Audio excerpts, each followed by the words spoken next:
In the last year, our world has experienced great upheaval. A growing crisis in food insecurity, record heat, floods, and droughts, COVID-19, inflation, and a brutal, needless war. A war chosen by one man, to be very blunt. Let us speak plainly. A permanent member of the United Nations Security Council invaded its neighbor, attempted to erase the sovereign state from the map. Russia has shamelessly violated the core tenets of the United Nations Charter.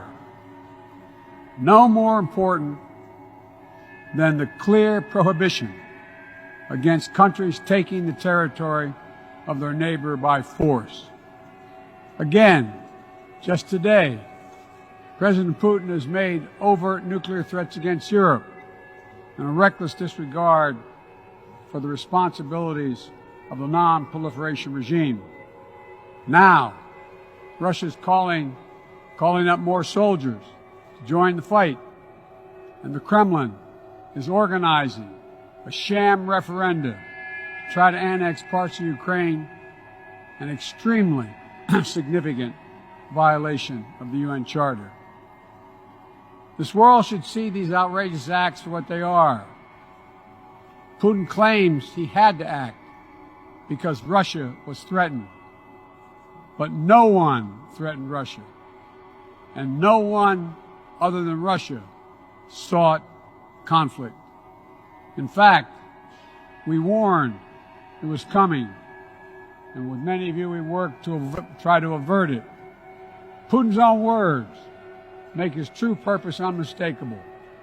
Just before he invaded, Putin asserted, and I quote, "Ukraine was created by Russia and never had, quote, real statehood."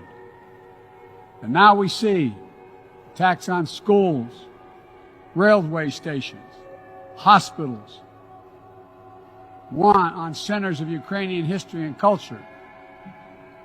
In the past, even more horrifying evidence of Russia's atrocity and war crimes. Mass graves uncovered in Izium, bodies showing signs of torture.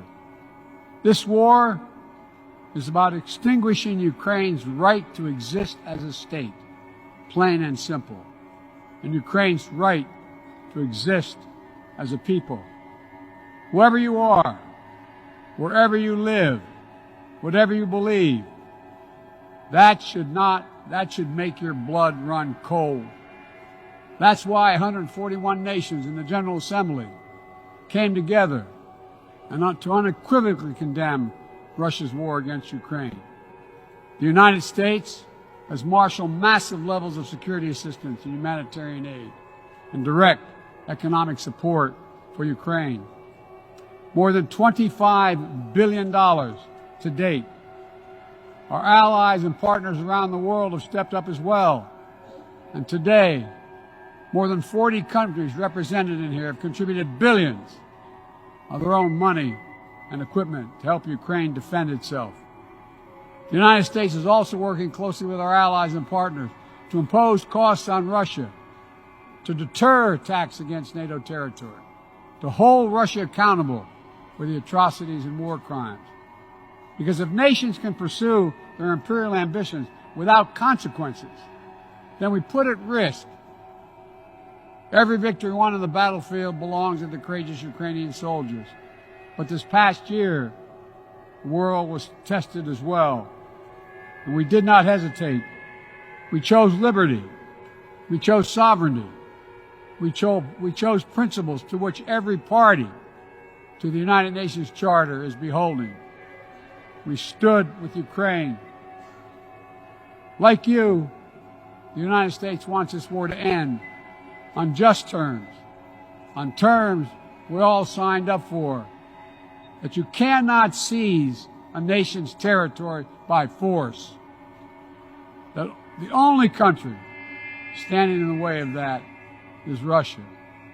So, the body who's determined to uphold the principles and beliefs we pledge to defend as members of the United Nations must be clear, firm, and unwavering in our resolve. Ukraine has the same rights that belong to every sovereign nation. We will stand in solidarity with Ukraine. We will stand in solidarity against Russia's aggression. Period. Uai, seu app de vídeos curtos.